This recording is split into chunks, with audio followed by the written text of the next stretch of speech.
Hello and welcome to channel online Adhikari. मेरा नाम है सौरभ यादव और आज हम लोग पढ़ेंगे ज्योग्राफी में जो previous year question Uttar Pradesh PCS में पूछे गए हैं उसको पढ़ेंगे। इसके 2-3 लेक्चर आपको दिए जा चुके हैं, अगर आपने नहीं देखा तो प्लेलिस्ट में जाकर देख सकते हैं। साथ ही साथ आप लोग सौरभ ऑफिशियल टेलीग्राम की लिंक डिस्क्रिप्शन में दी गई है, उसको ज्वाइन कर सकते हैं। वहाँ पर रेगुलर मॉर्निंग में क्विज होते हैं और जल्दी ही पूरा मतलब करंट अफेयर का क्विज आपको उस पर कराया जाएगा, तो ज्वाइन करिए और उसका फ़ायदा उठाइए। तो चलिए आज देखते हैं ज्योग्राफी के जो 10 क्वेश्चन है जो पूछे गए हैं उत्तर प्रदेश पीसीएस में। इसके अलावा पिछला लेक्चर जो हुआ था ज्योग्राफी का लेक्चर नंबर 2 था क्वेश्चन वाला, उसमें राजमणि रायन जी ने कमेंट किया है, विश्वास शर्मा जी ने कमेंट किया है, अफरोज इतरात ने कमेंट किया है, अड्डा 365 इन्होंने कमेंट किया है और साक्षी चौरसिया, इन 4-5 लोगों ने कमेंट किया था पिछले लेक्चर में और उन लोगों ने जो भी क्वेश्चन पूछे गए थे उसका आंसर दिया था। तो चलिए देखते हैं हम लोग। पहला क्वेश्चन यहाँ पर आपको दिख रहा है। पहला क्वेश्चन क्या है, निम्नलिखित में से किस द्वीप युग्म को 10 डिग्री चैनल अलग करता है? 10 डिग्री चैनल अलग करता है तो अंडमान और निकोबार द्वीप जो है 10 डिग्री चैनल के द्वारा अलग होता है एक दूसरे से। 8 डिग्री चैनल जैसे ऐसे याद रखिएगा, 8, 9, 10। 8 डिग्री चैनल मालदीव और मिनकाय अलग होते हैं। 9 डिग्री चैनल लक्षद्वीप और मिनकाय अलग होते हैं। ठीक है, लक्षद्वीप और मिनकाय अलग, 8 से मालदीव मिनकाय और 9 से लक्षद्वीप और मिनकाय और 10 से अंडमान एंड निकोबार द्वीप अलग होते हैं, याद रखिएगा। ग्रैंड चैनल है सुमात्रा व निकोबार के मध्य, ग्रैंड चैनल के द्वारा अलग होते हैं सुमात्रा व निकोबार। तो ये बहुत ही महत्वपूर्ण है, याद रखिएगा, स्टेटमेंट बन सकते हैं यहाँ पर। अब उत्तर प्रदेश पीसीएस ज़्यादातर फोकस कर रहा है स्टेटमेंट पर, यहाँ तक कि करंट के क्वेश्चन कुछ तो वन लाइनर पूछ रहा है, जैसा अभी समीक्षा अधिकारी मेंस का पेपर हुआ तो कुछ वन लाइनर क्वेश्चन थे, उसके अलावा कुछ क्वेश्चन ऐसे थे जो स्टेटमेंट थे। ठीक है, स्टेटमेंट वाले क्वेश्चन थे, ठीक है, आसान थे लेकिन थोड़ा सा स्टेटमेंट है, तो यानी कि सिर्फ एक लाइन याद करने से काम नहीं चलेगा, थोड़ा सा 1-2 लाइन और याद करनी पड़ेगी, कोई भी करंट अफेयर हो। ओके, यहाँ पर मैप में देखिए 8 डिग्री चैनल इधर, फिर 9 डिग्री इधर, फिर 10 डिग्री इधर, ऐसे अलग होते हैं। ओके, ठीक है, चलिए। ग्रैंड बैंक स्थित है, अभी यूरोप के लेक्चर में हमने बताया ग्रैंड बैंक कहाँ पर स्थित है, तो ग्रैंड बैंक यहाँ पर स्थित है। अभी देखिए लेब्राडोर करंट है इधर और इधर गल्फ स्ट्रीम है, तो ग्रैंड बैंक यहाँ पर स्थित है। यहाँ पर गल्फ स्ट्रीम जो warm current, Labrador cold current, gulf stream warm, Labrador cold. यहाँ पर नोवा स्कोटिया दिख रहा है, यहाँ पर लेब्राडोर क्यूबेक वगैरह दिख रहा है, यानी कनाडा, और यहाँ पर अमेरिका के इधर मिलेगा आपको अटलांटिक ओशियन में ग्रैंड बैंक है, जो कि मछली यहाँ पर बहुत ज़्यादा पाई जाती हैं, मछलियाँ पाई जाती हैं। जहाँ पर भी गर्म जलधारा और ठंडी जलधारा मिलती हैं वहाँ पर मछलियाँ पाई जाती हैं। ठीक है, तो उत्तरी अमेरिका के पूर्वी तट पर ग्रैंड बैंक स्थित है। ठीक है, उत्तरी अमेरिका के पूर्वी तट पर ग्रैंड बैंक स्थित है, याद रखिए। गल्फ स्ट्रीम वार्म जलधारा है और लेब्राडोर क्या है, कोल्ड जलधारा है। Gulf stream warm, Labrador cold जलधारा है। ओके, ठीक है। अब यहाँ पर देखिए डॉगर बैंक है, ये देखिए डॉगर बैंक है, डॉगर बैंक। इधर आपको यूके दिख रहा है और इधर देखिए फ्रांस वगैरह अलग अलग देश वगैरह हैं, यहाँ पर डेनमार्क वगैरह देश हैं इधर इस साइड। तो ये यहाँ पर डॉगर बैंक, ये भी नॉर्थ अटलांटिक ड्रिफ्ट और गल्फ स्ट्रीम के कारण थोड़ा सा वार्म रहता है। यहाँ पर डोवर जल संधि है, यहाँ पर इंग्लिश चैनल है, जिसके द्वारा ये भी थोड़ा सा गर्म हो जाता है और यहाँ से ठंडे पानी इधर से गर्म, तो दोनों जहाँ मिलते हैं यहाँ पर मछली का उत्पादन अच्छा होता है, याद रखिएगा। ये है नॉर्थ सी, ठीक है, नॉर्थ सी में, ठीक है, नॉर्थ सी में है डॉगर बैंक। कौन सा बैंक? डॉगर बैंक। निम्नलिखित में से कौन सा प्रवाल द्वीप है? कौन सा प्रवाल द्वीप है? कौन सा प्रवाल द्वीप है? तो न्यूमोर, कार निकोबार, अंडमान निकोबार। तो यहाँ पर लक्षद्वीप जो है प्रवाल द्वीप है, पूरे तरीके से प्रवालों के द्वारा बना है। प्रवाल मतलब कि कोरल के द्वारा बना है। कोरल क्या होते हैं? कोरल रीफ आपने बहुत सुना होगा। कोरल रीफ, कोरल क्या होते हैं? कोरल एनिमल होते हैं। कोरल जो होते हैं एनिमल होते हैं, ठीक है, लिविंग एनिमल। और एक होता है माइक्रोस्कोपिक एल्गी। माइक्रोस्कोपिक एल्गी यानी एक छोटा सा प्लांट होता है जो कोरल और माइक्रोस्कोपिक एल्गी के बीच में सिम्बायोटिक रिलेशनशिप होती है। सिम्बायोटिक मतलब कह सकते हैं सहभोजिता। कोरल एनिमल है तो कोरल को क्या चाहिए? कोरल को ऑक्सीजन चाहिए, ठीक है। एनिमल को क्या चाहिए होती है? ऑक्सीजन। इंसान को ऑक्सीजन चाहिए, लेकिन पौधे जो होते हैं वो क्या करते हैं? कार्बन डाइऑक्साइड लेते हैं, CO2 लेते हैं और ऑक्सीजन देते हैं। और कोरल एनिमल है तो वो कार्बन डाइऑक्साइड देता है, तो कोरल कार्बन डाइऑक्साइड देता है। माइक्रोस्कोपिक एल्गी, इसका नाम होता है जूज़ैंथले माइक्रोस्कोपिक एल्गी, ठीक है। तो इसको देता है कोरल, क्या देता है, कार्बन डाइऑक्साइड, और माइक्रोस्कोपिक इसको देती है क्या, ऑक्सीजन, और एक दूसरे के सिम्बायोटिक रिलेशन में रहते हैं। कोरल मरते हैं, बढ़ते हैं, मरते रहते हैं और अपना लाइम स्टोन छोड़कर वहाँ चले जाते हैं। तो इस प्रकार के द्वीप वगैरह बनते रहते हैं। और विश्व की सबसे बड़ी द्वीप है, द्वीप कहते हैं, द्वीप कह रहे हैं हम जैसे, हाँ रीफ है, great barrier reef, great barrier reef जो ऑस्ट्रेलिया के कह सकते हैं उत्तर पूर्वी तट पर स्थित है। ओके ठीक है, चलिए निम्नलिखित में से कौन सा देश नील नदी द्वारा अपवाहित नहीं होता है।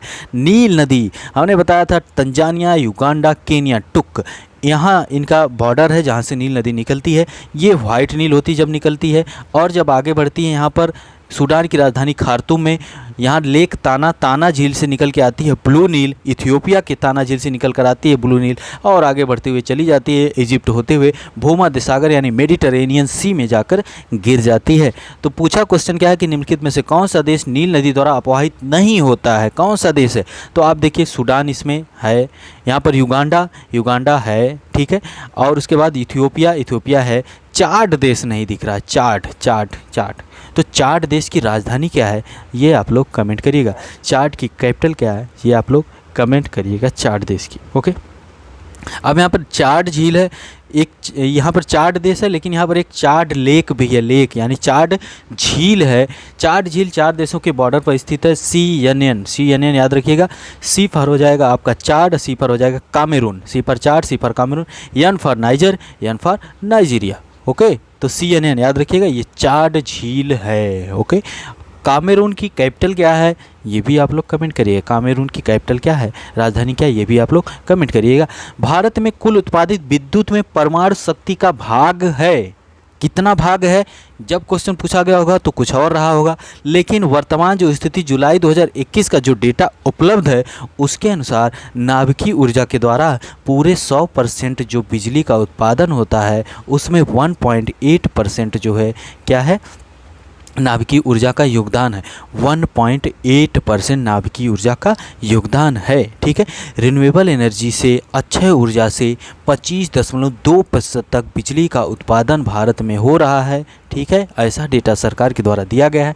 तापी जिसमें कोयला, लिग्नाइट, गैस और डीजल इसका उपयोग किया जा रहा है वो 60.9% है। हाइड्रो बड़ी परियोजनाएं जो हैं, जल के द्वारा जो हाइड्रो परियोजनाएं हैं वो 12.1% है। अभी के लिए ये डेटा याद रखिए। तापी जो है 60.9%, हाइड्रो जल के द्वारा उत्पन्न हो रहे हैं 12.1%, नाभिकीय के द्वारा न्यूक्लियर के द्वारा 1.8%। ठीक है, रिन्यूएबल एनर्जी के द्वारा 25.2। ओके, ठीक है। उत्तर प्रदेश में एकमात्र ऐसी जगह है जहां पर न्यूक्लियर एनर्जी के द्वारा मतलब न्यूक्लियर के द्वारा बिजली का उत्पादन होता है। उस जगह का क्या नाम है उसको आप लोग कमेंट करिएगा, और साथ ही साथ वहां पर कितने प्लांट लगे हुए हैं न्यूक्लियर के वो ही कमेंट करिएगा, और कब कब लगे हैं ईयर भी बताइएगा, क्योंकि यहाँ से क्वेश्चन पूछे जाते हैं। ठीक है, अब एक राजधानी पूछा गया था, शायद 2019 के पेपर में राजधानियों से क्वेश्चन पूछे गए थे उत्तर प्रदेश पीसीएस में, तो आने वाले समय में पूछे जा सकते हैं। 2021 का जो पीसीएस का पेपर हुआ उसमें क्वेश्चन राजधानियों से नहीं पूछे गए। हाँ, दिवस से 3 क्वेश्चन पूछे गए थे, तो इसके लिए आप लोग बेफिक्र रहिए। दिवस का एक लेक्चर हम देंगे जिसमें सभी दिवस जो महत्वपूर्ण हैं उसके बारे में, और साथ ही साथ उसकी थीम क्या है उसके बारे में। ठीक है, तो यहाँ पर उज्बेकिस्तान की राजधानी ताशकंद, ताजिकिस्तान की राजधानी दुशांबे, किर्गिस्तान की राजधानी बिश्केक, तुर्कमेनिस्तान की अशगाबाद, ये राजधानियाँ हैं। ठीक है, ये मिडल ईस्ट यानी कि वहाँ पर जाकर देखिए, वहाँ पर ये देश हैं। ओके, अब यहाँ पर देखिए आपको मैप दिख रहा है दक्षिण अमेरिका का। दक्षिण अमेरिका महाद्वीप में 2 ऐसे देश हैं जो लैंड लॉक्ड हैं, बोलिविया है और पराग्वे है। यूपीएससी देने वाले बहुत ध्यान से देखें, यूपी पीसीएस वाले भी, क्योंकि यहाँ से क्वेश्चन अभी तक पूछा नहीं गया, पूछा जाएगा। बोलिविया जो है कि लैंड लॉक्ड है, पराग्वे यानी बीपी ब्लड प्रेशर है, इनको बहुत प्रेशर है क्योंकि ये लोग लैंड लॉक्ड हैं। और बीपी बोलिविया जो है, बोलिविया कितने देशों के साथ सीमा साझा करता है, तो 5 देश हैं। बीपी कैप, बी से आपका ब्राज़ील, पी से पेरू, सी से चिले और ए से अर्जेंटीना, पी से पराग्वे। ओके, और पराग्वे कितने देशों के साथ सीमा साझा करता है, तो यहाँ पर आपको दिख रहा है कि इसको करिए ABB, बोलिविया, ए से अर्जेंटीना, बी से ब्राज़ील, 3 देशों के साथ सीमा साझा कर रहा है। उसके अलावा यहाँ पर जो कुछ देश हैं जहाँ से राजधानियाँ पूछी जा सकती हैं, ये देखिए यहाँ पर फ्रेंच गुयाना है जिसकी राजधानी केन है। फ्रेंच गुयाना बड़ा फेमस रहता है, यहाँ से सेटेलाइट वगैरह भेजे जाते हैं। यहाँ पर आपको सूरीनाम दिख रहा है, सूरीनाम जिसकी राजधानी पैरामारिबो है। तो सूरीनाम के राष्ट्रपति कौन है? कोई भारतीय मूल के हैं तो सूरीनाम के राष्ट्रपति कौन है, कमेंट करिएगा। यहाँ पर देखिए गुयाना देश है, जॉर्ज टाउन जिसकी राजधानी है, गुयाना जिसकी राजधानी जॉर्ज टाउन है। इधर वेनेजुएला जिसकी राजधानी कराकस है, कोलंबिया की बोगोटा, इक्वाडोर की क्विटो, पेरू की राजधानी है लीमा, और चिले की संटियागो, और अर्जेंटीना की ब्यूनस आयर्स, उरुग्वे की मोंटेविडियो, पराग्वे की असंसियान। ओके चलिए। हाँ, एक चीज़ और स्टेट ऑफ मैगलेन जलसदी यहाँ पर है, और फाकलैंड आइलैंड जो है यहाँ पर यूके के अंडर में है। यहाँ पर देखिए फाकलैंड आइलैंड है, क्वेश्चन पूछा जा सकता है कहाँ पर स्थित है। निम्नलिखित में से कौन सी एक नदी हिमालय पार ट्रांस हिमालय नदी है? ट्रांस हिमालय के अंतर्गत आते हैं काराकोरम, लद्दाख, जास्कर। ये हिमालय बनने के पहले ही थे, ठीक है, बने हुए थे। तो यहाँ पर जो नदियाँ हिमालय निर्माण के पहले बहती थीं तथा अपनी धाराओं की दिशा में उत्थित स्थलों जैसे पर्वतों को काटकर गौर्ज अथवा महाखड्ड बनाकर प्रवाहित होती हैं, पूर्ववर्ती नदियाँ कहलाती हैं। इन्हें हिमालयी पार ट्रांस हिमालयन नदियाँ भी कहते हैं। सिंधु, ब्रह्मपुत्र, सतलज आदि पूर्ववर्ती नदियाँ हैं, ठीक है। अतः विकल्प बी सही है, ठीक है। सिंधु, सतलज, ब्रह्मपुत्र आदि पूर्ववर्ती नदियाँ हैं, लेकिन सतलज नहीं है। ओके, याद रखिएगा।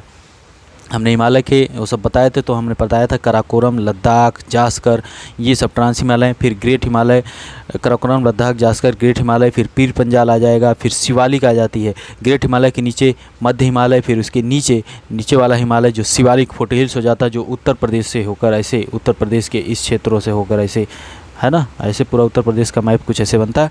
ओके, चलिए।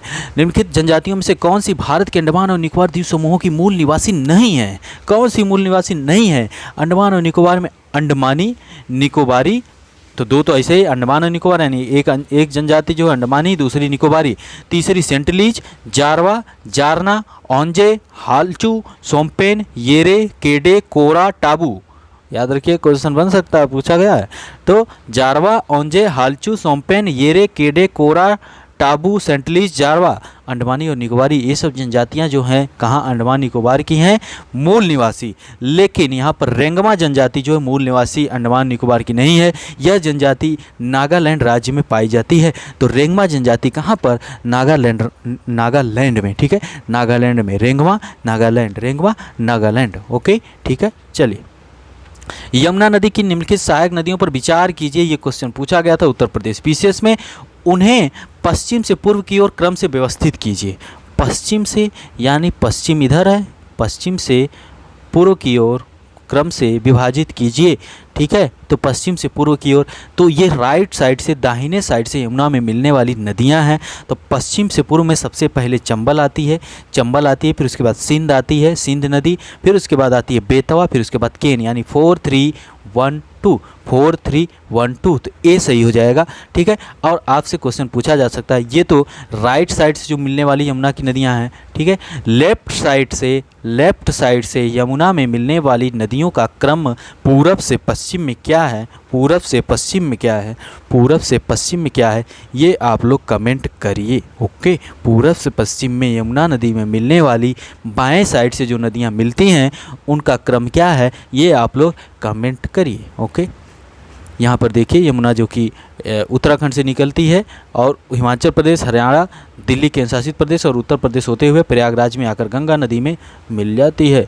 यहाँ पर कुछ जनजातियाँ हैं, उनकी अवस्थिति कहाँ पर पाई जाती हैं? तो अंगामी और रेंगमा, अभी हमने बताया रेंगमा नागालैंड में पाई जाती है, बिरहोर झारखंड में, खस जनजाति उत्तराखंड में, टोडा तमिलनाडु में, खस उत्तराखंड में, बिरहोर झारखंड में, अंगामी, रेंगमा नागालैंड में ये सब जनजातियाँ पाई जाती हैं। तो ये 10 महत्वपूर्ण क्वेश्चन थे। जो क्वेश्चन आपसे पूछे गए हैं उसके आंसर कीजिए। अब जो क्वेश्चन बनेंगे, क्वेश्चन जो आपको मिलेंगे, लेक्चर जो मिलेगा, उसमें घटना चक्र को छांटा जाएगा। जो महत्वपूर्ण क्वेश्चन है, जहाँ से क्वेश्चन बन सकता है ज्योग्राफी में, उसका 1 2 या 3 लेक्चर आपको दिया जाएगा, ठीक है। तो एकदम देखते रहिए, जो भी लेक्चर मिल रहे हैं उनको बेहतर तरीके से देखिए। 30-30, 40-40 मिनट के, मैक्सिमम 30-40 मिनट के लेक्चर दे रहे हैं, उसके कम के 15 से 20 मिनट। तो इतना तो समय आप लोग यूट्यूब पर शॉर्ट्स देख रहे होंगे, बैठ के यूट्यूब पर शॉर्ट्स देख रहे होंगे, इधर उधर अपना टाइम पास कर रहे होंगे। तो इतना समय निकाल के देख लीजिए लेक्चर। ओके, तो चैनल को लाइक शेयर सब्सक्राइब करिए, सौरभ ऑफिशियल टेलीग्राम चैनल को ज्वाइन करिए, और जो करंट अफेयर के क्विज हो रहे हैं, जो भी जीएस के क्विज हो रहे हैं, जो भी क्विज हो रहे हैं उसको बेहतर तरीके से करिए। हाँ, संप्रेषण का एक लेक्चर आपको दिया जा चुका है, शाम को आपको संप्रेषण का दूसरा लेक्चर दिया जाएगा। मिलते हैं अगले लेक्चर में, बहुत बहुत धन्यवाद।